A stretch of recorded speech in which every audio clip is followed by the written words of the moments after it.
Hi again. This is the seventh in a series of repair videos on my roof that was damaged by a falling tree. And this morning I went up and untarped the damage area, did some measurements, found out how long the rafters need to be, and yesterday I carried up the rafter material, so I have them, and I just now finished cutting the 3 rafters. So these are the replacement rafters that I need. I have the one extra one there that will replace the one I made last week.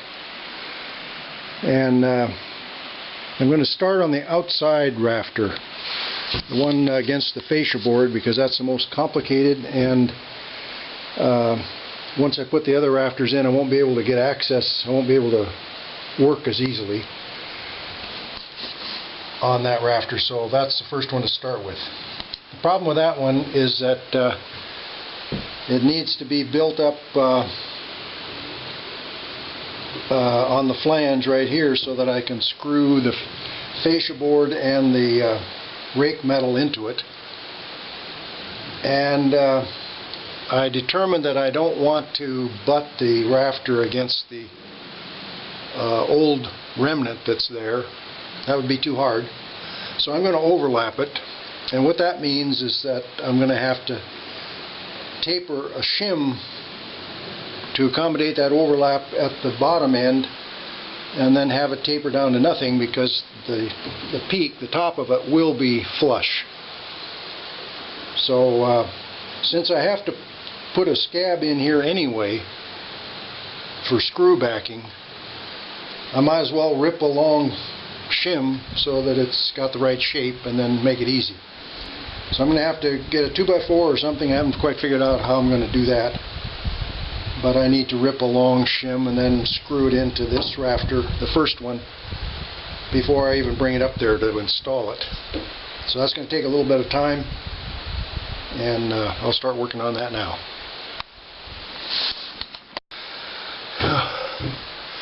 Okay, I'm a little out of breath. I just came back from the lumber yard, bought a bunch of lumber, and that's because you can notice it's starting to snow, or it's been snowing for a little while. Anyway, I made my shims, and or at least I made one out of 2. So this is one shim, which will go from not quite 0, but it'll match a 1x2 that is on the opposing rafter, and I'll show you why we need that 1x2. But then it increases until it gets big enough so that it can accommodate an overlapping rafter, because this one's going to overlap the existing rafter, and it doesn't go all the way to the end because this is going to be tucked underneath the existing roof and go over the purlin. And I need another shim on this flange that goes from 0 up to 3/4 of an inch, and that's for fastening down the fascia board. And then I thought about that fascia board, and I thought about when I originally put that roof on. I put the fascia board on after the roof was built, and it was a Bearcat because I had to invent a rig to hold the fascia board in place. Then I had to tie myself to the roof and then lean over and screw the fascia board into the rafter from on top of the roof. Well, now I'm thinking it'd be a lot smarter to install that fascia board right on the rafter before I even put it up. So I'll make an assembly here that's the fascia board screwed to the rafter, and so then I needed to go buy the new fascia board. And since I'm going to use the same lumber for some trim inside, I bought it all at once. So I bought 5 10-footers, and these are ready to go, or not ready to go, but I'll put those on the inside for trim. I'm about ready to wrap it up and go home, so I'll show you what I've done this week and what I plan to do yet. What I've done is I showed you I cut all the rafters, so I have 3 rafters cut. That's these these TJI members. And then my plan is that the peak of the rafter will meet the other rafter at the peak, but at the bottom it won't. It'll pass by the existing rafter. And so the space that I have to fill in between, I'm going to fill with these shims. So this flange is going to be the width of an old flange away, and so that's what this is. And then this goes down to 0 at the peak. This is a little special. This is part of the original design, that a 12-inch fascia board is narrower than the rafter. Plus you have roofing material, you have ceiling boards 3/4 of an inch, and then I left a 1/4 inch reveal. So the fascia board has to go an inch beyond or down below the rafter, and that means that it can't screw into the flange.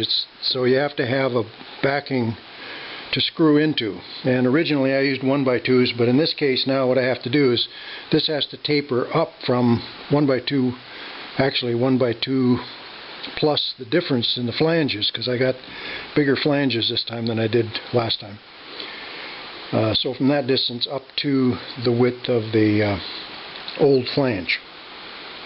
So these will get screwed together, and then the fascia board goes on top of that, and the fascia board goes like this. So it'll meet the miter joint with the old fascia board, and it'll screw into this shim, it'll screw into this flange and shim, and it leaves a 1-inch reveal for the ceiling boards and then a reveal. And then this gap is covered by the rake metal. There's OSB on top of this yet, and then the rake metal comes over and screws into this, and it screws into that same backing. Now what I don't know is exactly the sequence of assembly. One thing for sure is I'm going to stain this before I leave, so the staining will be done. But the question is, do I fasten the shims to the fascia board first and then bring them up and install them and then bring the rafter up, or do I install these shims on the rafter and then somehow put it all together down here and bring it up? I haven't figured that out. I have had this fascia board up on the roof in place twice, getting it measured and cut. Didn't do a very good job first, but anyway, it fits nicely enough now, and the rafter will fit. So now it's simply a matter of putting it together, staining it, and getting it up there somehow. So I'll either screw it all together down here and bring the whole shooting match up, or I'll screw some or all of them to the fascia board, bring that up and install it, and then put the rafter in. But it's pretty clear to me that the fascia board needs to be installed first, and then the rafter second. But when the shims get installed, I don't know. Anyway, that's more than you wanted to know about that. That's where I am this week. Except that I'll be doing the staining also. So I'll keep you in touch. Thanks for watching.